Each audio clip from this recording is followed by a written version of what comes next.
नमस्कार दोस्तों, आज हम बात करेंगे भगवान श्री जगन्नाथ की पौराणिक कथा के विषय में। भगवान जगन्नाथ को भगवान श्री कृष्ण का विशेष रूप माना जाता है। जगन्नाथ जी के साथ उनके भ्राता बलभद्र और बहन सुभद्रा की भी पूजा की जाती है। जगन्नाथ का अर्थ है जगत के नाथ, और यह केवल श्री कृष्ण ही नहीं अपितु एक संपूर्ण सनातन चेतना का प्रतीक है। जगन्नाथ जी का प्रमुख मंदिर पुरी उड़ीसा में स्थित है, जिसे 4 धाम में से एक माना जाता है। पुरी को पुराणों में धरती का वैकुंठ कहा गया है। यह भगवान विष्णु के इष्ट स्थलों में से एक है, जिसे श्री क्षेत्र, नीलांचल, पुरुषोत्तम क्षेत्र आदि के नाम से भी जाना जाता है। यह प्राचीन नगरी उड़ीसा के समुद्री तट पर स्थित है, जहाँ एक समय विदेशों से व्यापार चलता था और इसे उत्कल प्रदेश भी कहा जाता था।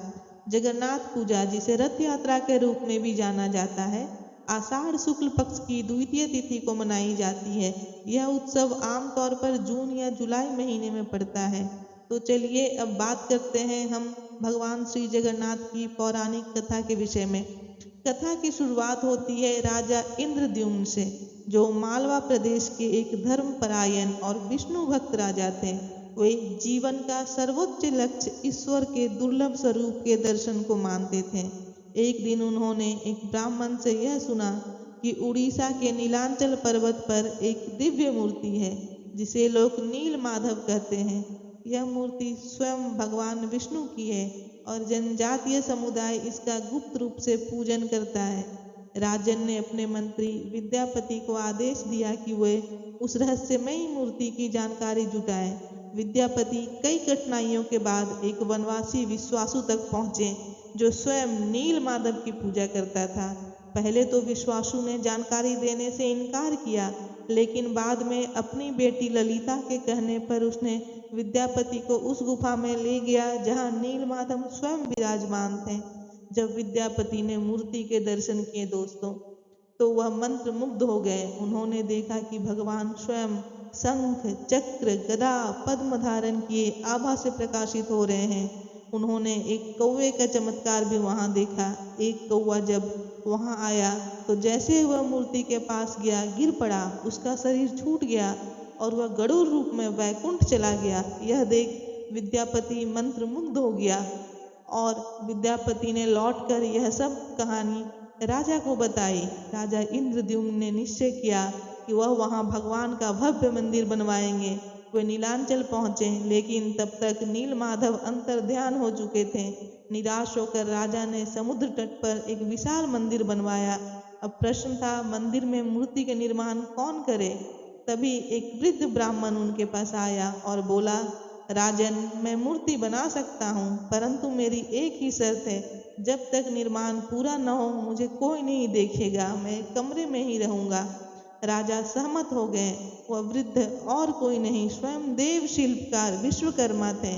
जब कई दिनों तक कोई आवाज नहीं आई तो रानी घबरा गई और राजा से आग्रह कर कमरे का दरवाजा खुलवा दिया।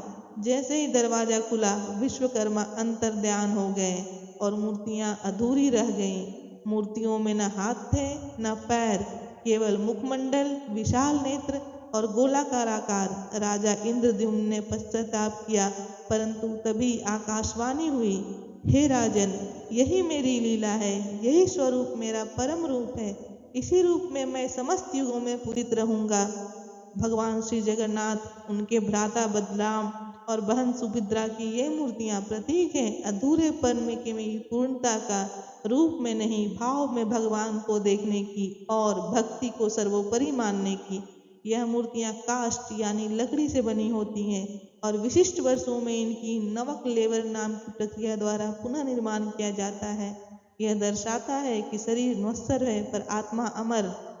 पुरी में हर वर्ष रथ यात्रा का आयोजन होता है, जब भगवान स्वयं भक्तों के पास आते हैं। यह हर वर्ष आषाढ़ शुक्ल पक्ष की द्वितीय तिथि को भगवान श्री जगन्नाथ, बलभद्र और सुभद्रा रथों में बैठकर पूरी नगरी का भ्रमण करते हैं। 3 विशाल रथ निकलते हैं। रथों में नंदी घोष सबसे विशाल होता है, जिस पर श्री जगन्नाथ विराजमान होते हैं। ताल ध्वज, जिस पर श्री बलराम विराजमान होते हैं और सर्प दलन जिस पे सुभद्रा माँ विराजमान होती हैं, वह अपने मौसी के मंदिर गुंडीचा मंदिर तक जाते हैं। लाखों भक्त उनका रथ खींचते हैं। ऐसा विश्वास है कि रथ खींचने से मोक्ष, पाप मुक्ति और ईश्वर कृपा प्राप्त होती है। यह उत्सव भगवान की भक्त वत्सलता का भी प्रतीक है, जो स्वयं अपने भक्तों के द्वार तक पहुँचते हैं। पुरी के जगन्नाथ मंदिर की रसोई की भी अद्भुत कहानी है मित्रों। पुरी के जगन्नाथ मंदिर की रसोई विश्व की सबसे बड़ी रसोई मानी जाती है। यहाँ प्रतिदिन 56 प्रकार के भोग बनते हैं, जिसे महाप्रसाद कहा जाता है। चमत्कारी बात यह है कि यहाँ न कभी भोजन कम होता है, न कभी व्यर्थ होता है।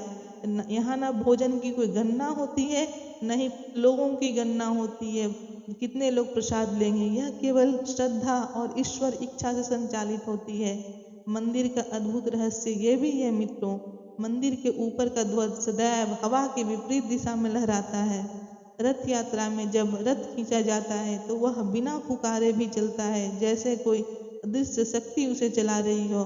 जब तक ध्वज न बदला जाए यहाँ कोई पूजा नहीं होती। अगर आपको जगन्नाथ मंदिर के विषय में और कोई जानकारी चाहिए तो कृपया कमेंट बॉक्स में ज़रूर लिखें, और अगर यह कथा आपको पसंद आई तो लाइक, शेयर एंड सब्सक्राइब करें। धन्यवाद।